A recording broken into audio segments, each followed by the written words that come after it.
بسم اللہ الرحمن الرحیم اللہم صل علی یا تو کہو ہاں ایسا ہے، آپ غلط بول رہے ہیں، کہتے بھی ہو کہ آپ ٹھیک کہہ رہے ہیں لیکن بات بھی نہیں ماننی، تو ہٹ دھرمی ہے نا۔ جان محترم، محمد والے محمد کے علوم کے کئی منابع کہیں مجمل انداز سے بیان کیا ہے، کہیں تفصیل سے بیان کیا، توجہ ہے نا ذالک رحمہ، کہیں تفصیل سے بیان کیا، کہیں اجمال سے بیان کیا، مختلف مواقع میں مختلف ٹائٹلز بیان کیے، منابع بیان کیے، سرچشمے بیان کیے کہ ہمارے پاس کہاں سے علم آتا۔ لہذا ایک حدیث ہے اصول کافی میں، حضرت امام جعفر صادق علیہ السلام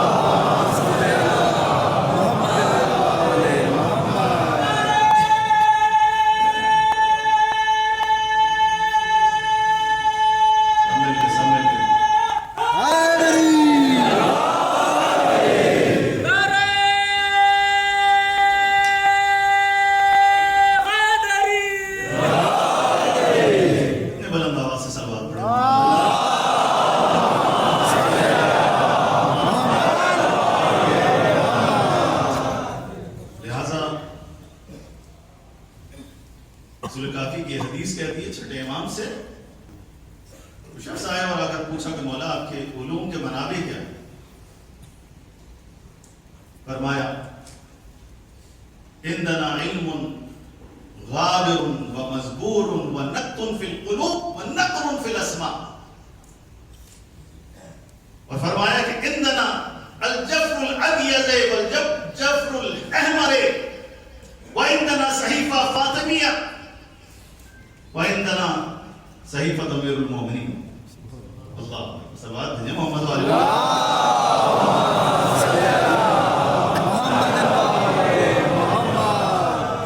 جب مولا اتنی مشکل بات کر دی، تھوڑا آسان کر دیجیے، تھوڑی تفسیر بیان کر دیجیے، کیا کہہ دیا آپ نے؟ ہمیں تو سمجھ نہیں آئے یہ کون سا علم ہے؟ علم المزبور کون سا ہے؟ علم غابر کون سا ہے؟ کہا دیکھو یہ جو علم غابر ہے یہ آئندہ کا علم ہے، مستقبل کا علم ہے، تا قیام قیامت ہمارے سینے میں مستقبل کا علم ہے، کیا ہونے والا ہے، کیا ہونے جا رہا، تا قیامت اس سب کا علم اللہ نے ہمیں عطا فرمایا۔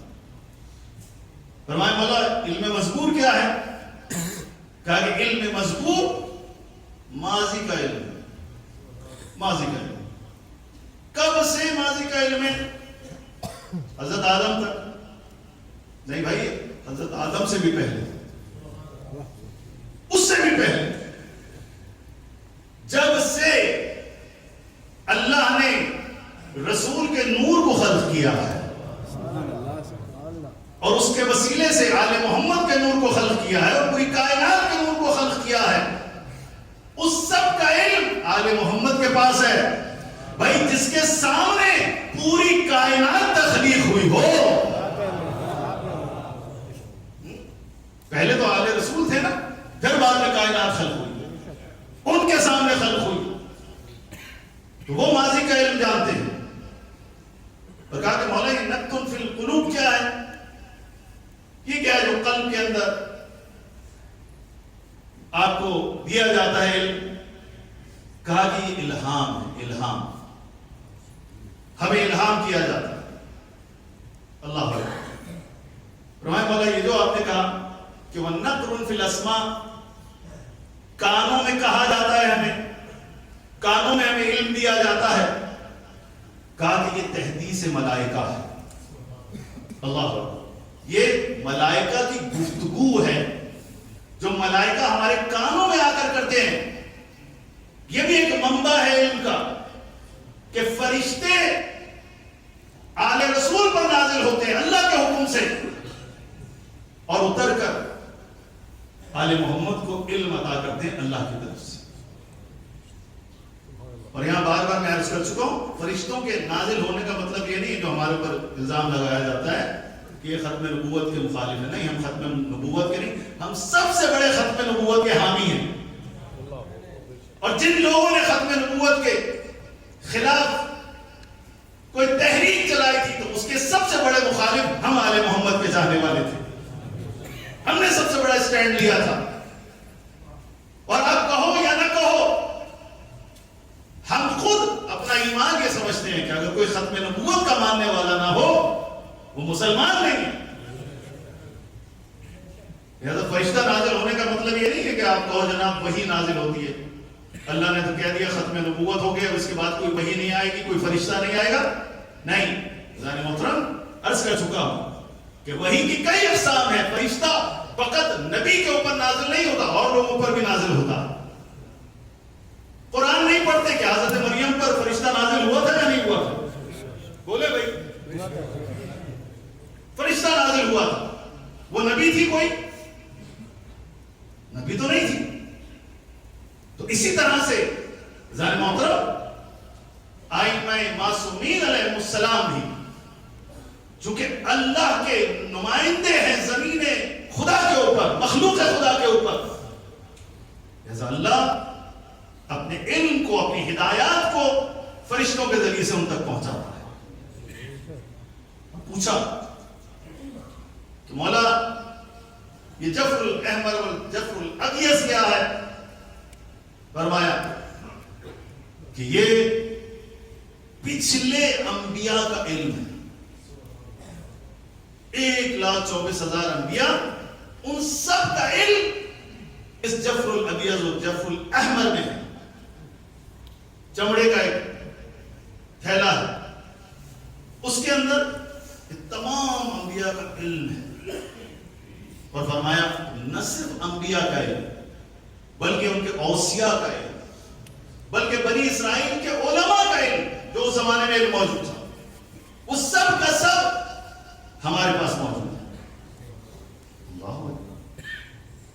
پوچھ رہا ہوں مسلمانوں سے، کسی نے آج تک یہ دعویٰ کیا کہ ہمارے پاس سارے انبیاء کا علم ہے؟ 1,24,000 انبیاء. کسی صحابی نے آج تک دعویٰ کیا ہو؟ کسی فقیہ نے آج تک یہ دعویٰ کیا ہو؟ کسی مفتی نے آج تک یہ دعویٰ کیا ہو؟ کبھی نہیں سنیں گے آپ. صرف اگر کسی نے دعویٰ کیا ہے تو وہ آل محمد نے دعویٰ کیا. فرمایا کہ مولا یہ مصحف فاطمہ کیا ہے؟ مصحف فاطمہ کیا ہے؟ فرمایا کہ دیکھو، جب حضرت صلی اللہ علیہ وآلہ وسلم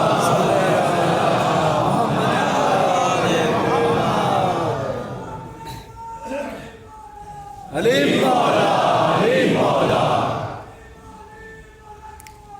علی مولا، علی مولا، علی مولا، علی مولا.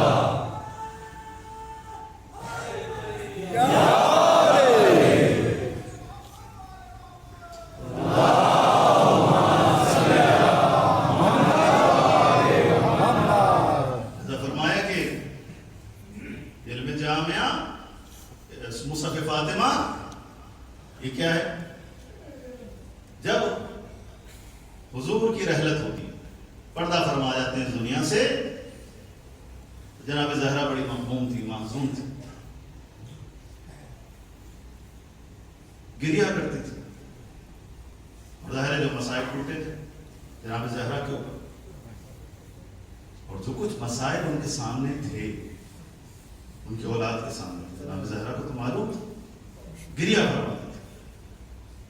تو اللہ نے، چھٹے امام ارشاد فرماتے ہیں، اللہ نے ہماری دادی حضرت زہرا کی دلداری کے لیے، دلجوئی کے لیے اللہ نے آسمان سے فرشتہ بھیجنا شروع کیا. اللہ بھائی، مریم پر فرشتہ اتر سکتا ہے تو جو فخر مریم ہو، اعتراض نہ کرنا، فاطمہ فخر مریم ہے. آپ بھی مانتے ہو اس بات، تمام مسلمان مانتے ہیں اس بات سوائے ناصبیوں کے.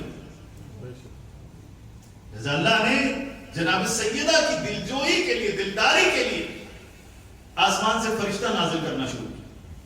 روزانہ فرشتہ آتا، روزانہ،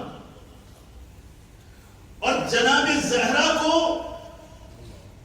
آئندہ کے حالات بتاتا، تا قیامت آنے والی حکومتیں، ان کے بادشاہ، ان کی رعایا، ان کے حالات، سب کا سب فرشتہ آ کر بیان کیا کرتا تھا۔ اور جناب زہرا سلام اللہ علیہ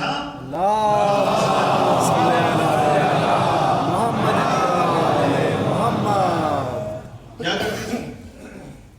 جو فرشتے سے سنتی تھی مولا علی کو املا کرتی تھی، ڈکٹیٹ کرتی تھی، اور مولا علی اس املا کو لکھا کرتے تھے۔ جو جناب زہرا بیان کر رہی ہے وہ سب مولا علی لکھ رہے ہیں۔ یہ مولا کے لیے سعادت تھی کہ کاتب رسول بھی تھے اور کاتب جناب زہرا بھی تھے۔ لہذا زن محترم امیر المومنین علیہ السلام جو لکھتے تھے نا وہ بنی مصحف فاطمہ۔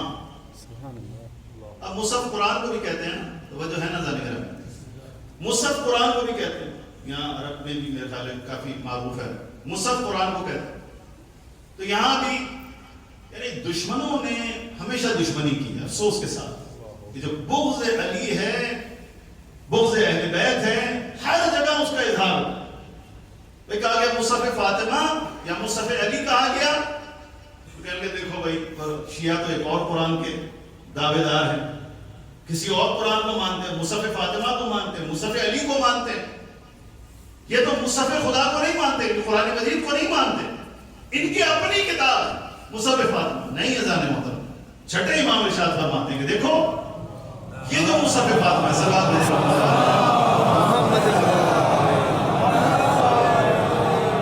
یہ جو مصحف فاطمہ ہے یہ 4 برابر قرآن کی، قرآن کا جتنا تھکنس ہے، جتنا حجم ہے، اس سے 4 برابر ہے۔ ایسے کہ قرآن نہیں ہے، اور اس میں کیا ہے؟ آئندہ آنے والے حالات۔ کہا آخری تو سب کی زحمت تمام، مولا یہ جامعہ کیا ہے؟ کہا جامعہ یعنی مصحف فاطمہ بھی ہمارے پاس ہے، منبع علم، سرچشمہ علوم آل محمد مصحف فاطمہ، اور کہا کہ علم جامعہ ہمارے پاس ہے۔ کہا مولا علم جامعہ کیا ہے؟ فرمایا کہ رسول اللہ صلی اللہ علیہ وآلہ وسلم نے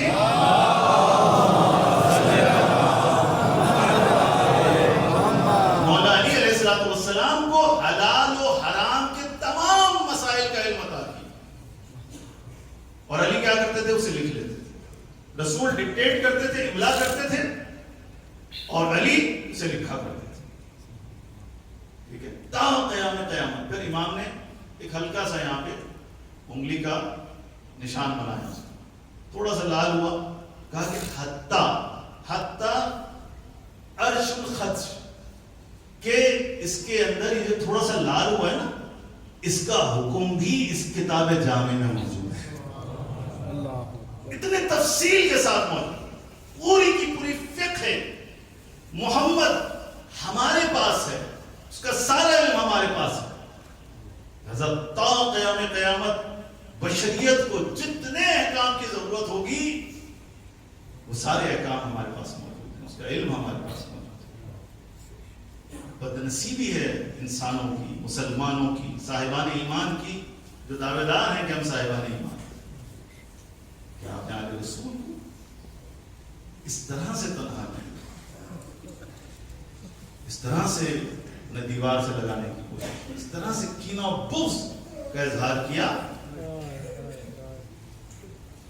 کہ آپ نے ایک کر کے ہر امام کو شہید کیا۔ بشریت کی محرومی ہے آل محمد سے، شریعت کو آل محمد کی ضرورت تھی، اور آل محمد نے بھی ہدایت کے چراغ کو بجھنے نہیں دیا۔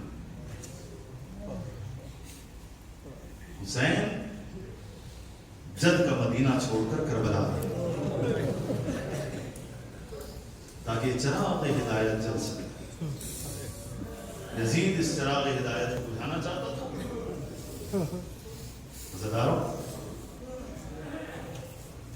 آج آپ اس شش ماہی کا ماتم کرنے آئے ہو جس کی ماں رباب نے اپنی کل کمائی حسین پر قربان کی. 3.5 برس کی بچی شام کے زندان میں، اور 6 ماہ علی اصغر کربلا کی ریت میں دفن کیا. اجرکم اللہ. عزیزانو، یہ رباب ہیں کہ ہر ماں کربلا کے واقعے کے بعد سائے میں بیٹھ گئی، لیکن رباب سائے میں نہ بیٹھی. سردی ہو، گرمی ہو، دن ہو، رات ہو،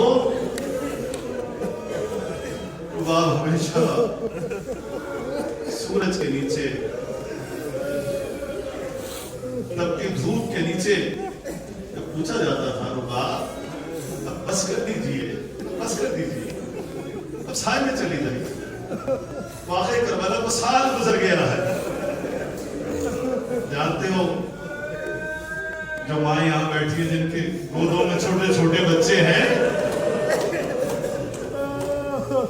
میں رباب کہا کرتی تھی میرا علی اصغر کربلا کی تپتی ریت میں دفن ہے، میری لاڈلی سکینہ زندان شام میں دفن ہے. میں کیسے سائے میں بیٹھوں؟ اجرکم اللہ. نہ تمہیں کوئی غم نہ دے سوائے ان حسین کے. عزیزداروں، بس دیکھو جب نامہ تمام ہوتا ہے تو نامہ تمام لیٹر جب لکھا جاتا ہے تو اسے معتبر کرنے کے لیے آخر میں مہر لگائی جاتی ہے. لیٹر بڑا ہوتا ہے، مہر چھوٹی سی ہوتی ہے. تو کربلا کا جو محضر شہادت نامہ تھا نا، اس میں ایک چھوٹی سی مہر علی اصغر کی لگی ہے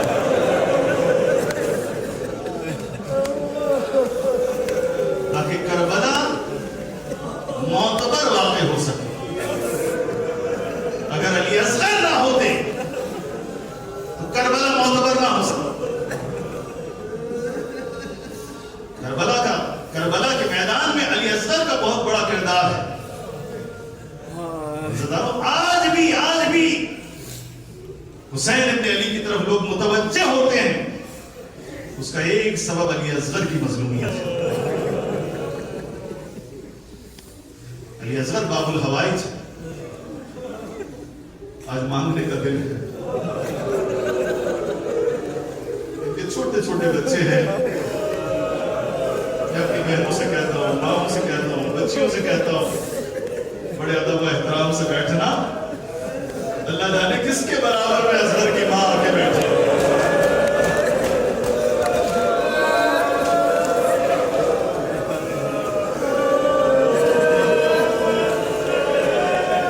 اللہ آپ کی گودیاں سلامت رکھے. اور رباب کی گودی اجڑ گئی، تیری ماں بھی اجڑی ہے، کوکھ بھی اجڑی.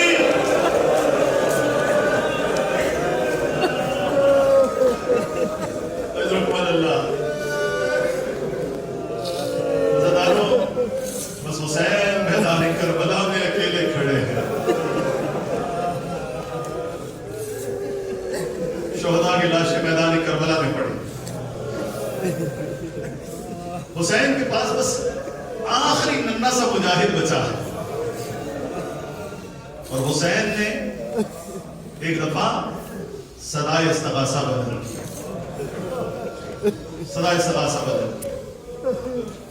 اور ایک دفعہ میرے مولا نے شہداء کے لاشوں کو مخاطب ہو کر کہا، میرے شیروں یا فرسان الحیجہ،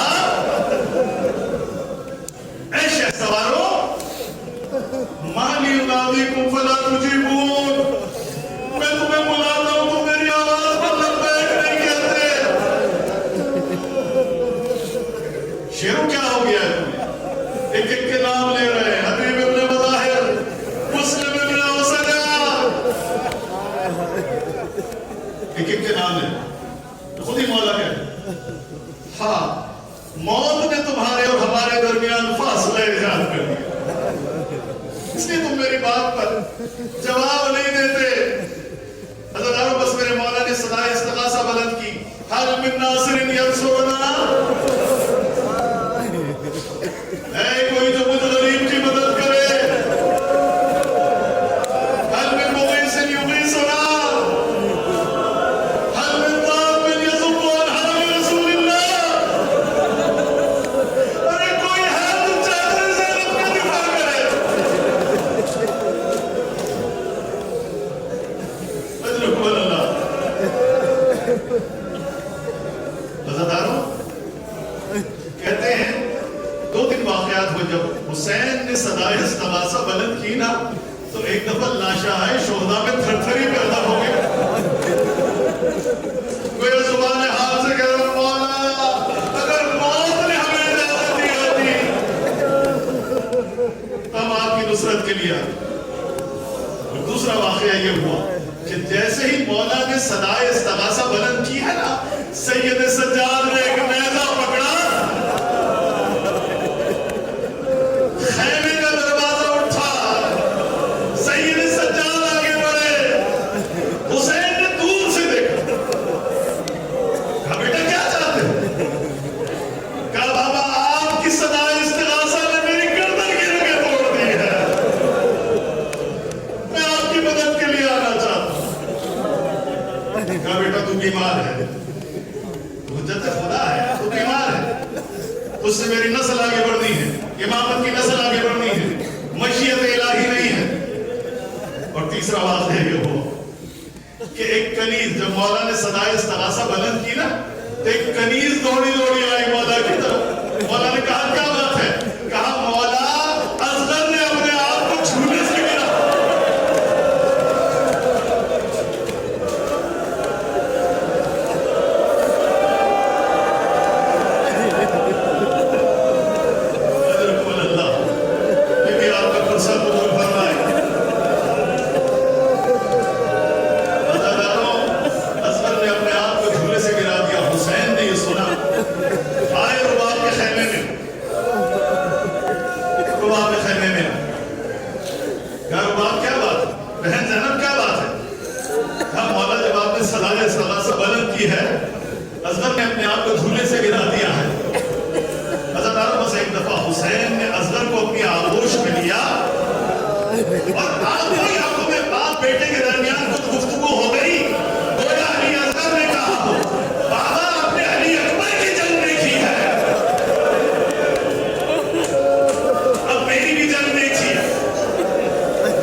شاعر کہتا ہے یہ در نجف ہے، ابھی یاقوت بنے گا۔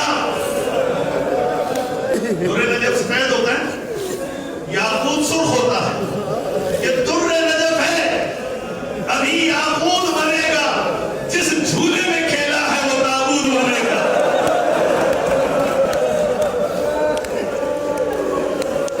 کیا سنا حضرت تم نے؟ یہ علی کا در نجف ہے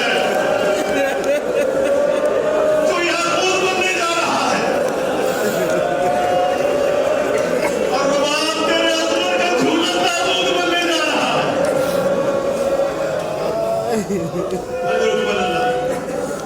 حضرت بس حسین خیمے سے نکلے، ابا کا دامن اصغر کے اوپر ڈالا، فوج اشقیہ نے کہنا شروع کیا کہ حسین قرآن لے کر آئے، قرآن لے کر آئے۔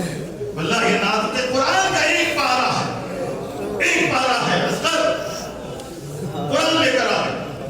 حسین نے ایک دفعہ دامن کا، ابا کا دامن الٹا، اور ایک دفعہ فوج اشقیہ نے دیکھا لیا اصغر کو ایک کنگلایا ہوا بچہ